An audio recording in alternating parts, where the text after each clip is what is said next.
Hello, everyone. Welcome back to MEARLADVISOR_1.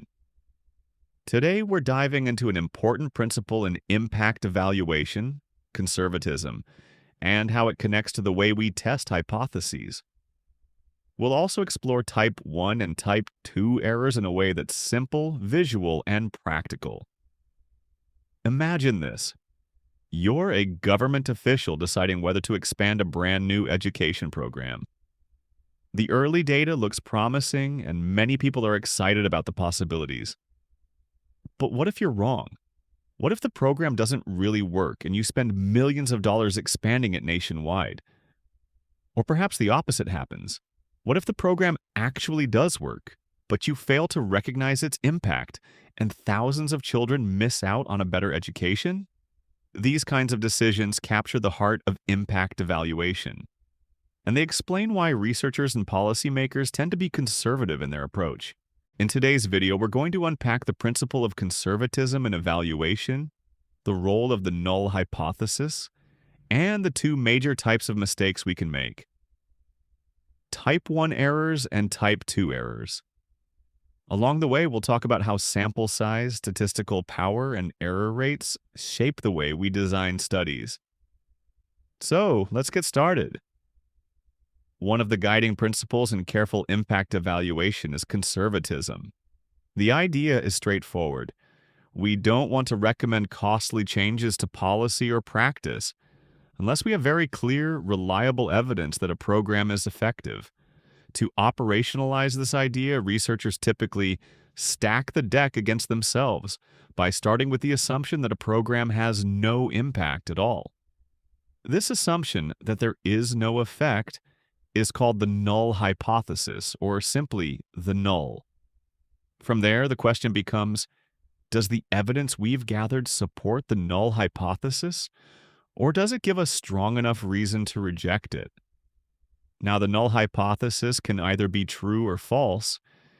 It could be the case that the program really does nothing, in which case the null is true, or it could be the case that the program works, in which case the null is false. Based on our data, we make a judgment. We either reject the null or fail to reject it. But here's the tricky part. Our judgment can be right or it can be wrong. And when it's wrong, we fall into one of two categories of error. The first mistake is known as a type 1 error. This happens when we reject the null even though it's actually true. In plain terms, we conclude that the program works when in reality it doesn't. This is a false positive. Think about a real-world scenario. Suppose a pilot study of a fertilizer subsidy program suggests farmers' yields go up. Excited by the results, policymakers decide to scale up the program nationally. After billions of dollars are spent, follow-up studies show no improvement in productivity at all. That's a type 1 error in action. We thought the program worked, but it really didn't. And the cost of this mistake is huge. Wasted resources, wasted time, and sometimes even damage to public trust. The second mistake is the opposite. This is called a type 2 error. It happens when we fail to reject the null even though it's actually false. In other words, we decide a program has no effect when in reality it does. This is a false negative. Picture this example. A small NGO runs a nutrition program for young children. The program truly improves child health, but the initial study only included a tiny sample of participants. Because the sample was too small, the results don't show a statistically significant impact. Policymakers conclude that the program is ineffective and decide not to expand it. In this case, a valuable intervention that could have helped thousands of families is abandoned. That's a type 2 error, missing a real effect. To help visualize these errors, let's use a simple 2x2 table. On one side, we have the truth. Either the program has no effect or it has a real impact.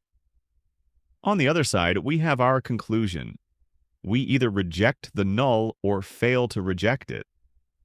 If the program really has no effect and we also fail to reject the null, then we're correct. If the program really does have an effect and we reject the null, we're also correct. But the other two boxes are where the errors live. If the program has no effect, yet we reject the null, that's a type 1 error. If the program does have an effect, yet we fail to reject the null, that's a type 2 error. Another way to understand this is through the courtroom analogy. Think of the null hypothesis as the presumption of innocence. A type 1 error is convicting someone who is actually innocent. A type 2 error is letting someone who is guilty walk free.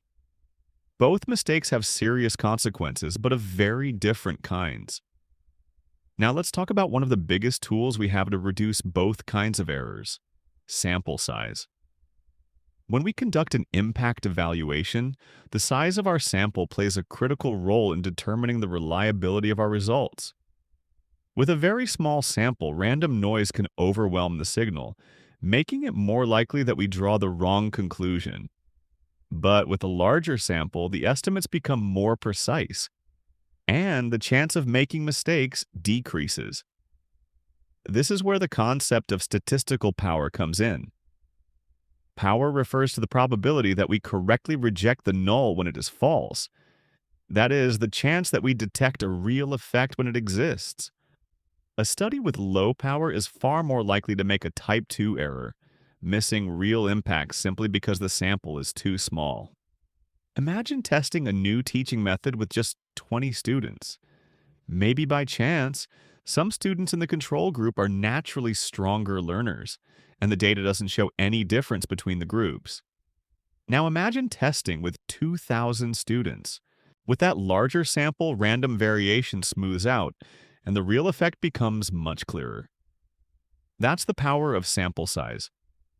Of course, there are trade-offs between the two types of errors. In medicine, for instance, researchers often prioritize minimizing type 1 errors because approving an ineffective or harmful drug can be disastrous. In contrast, in social programs, policymakers may sometimes worry more about type 2 errors because missing an effective program means real people lose out on help that could improve their lives. So the balance between type 1 and type 2 errors depends on the context.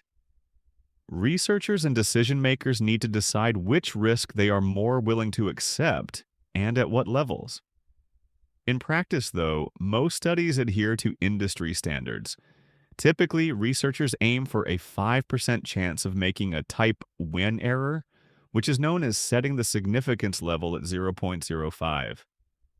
At the same time, they accept about a 20% chance of making a type error, which corresponds to having 80% power.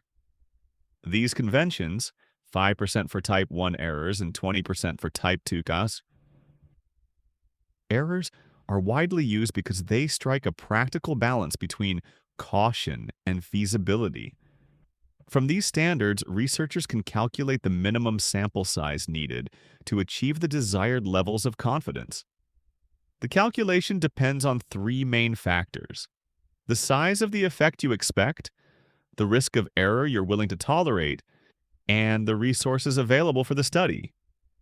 For example, if you expect only a very small effect, you'll need a much larger sample to detect it with confidence.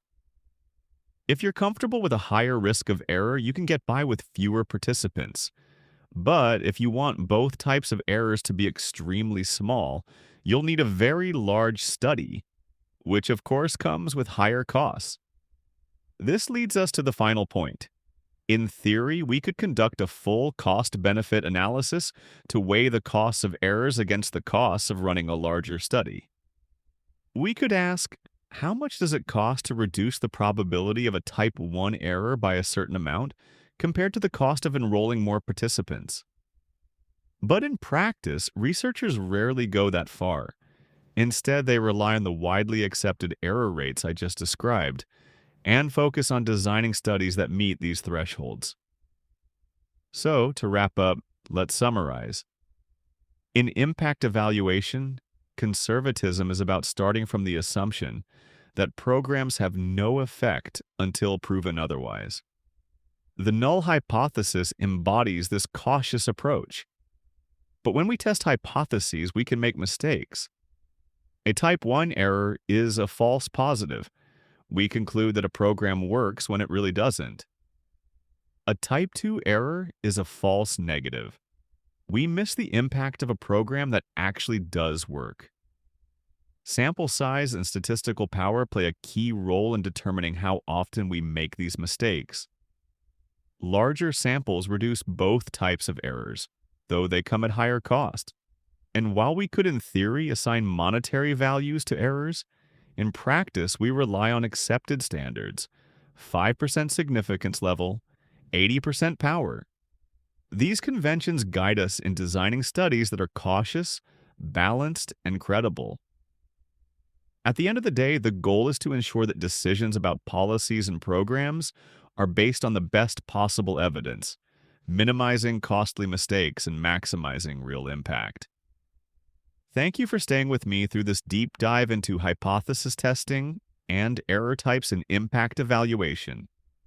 If you found this explanation helpful, don't forget to like, share, and subscribe to MiralAdvisor_1. And let me know in the comments, which type of error do you think is more dangerous in policy evaluation, type 1 or type 2? That's all for today, and let's meet in the next video.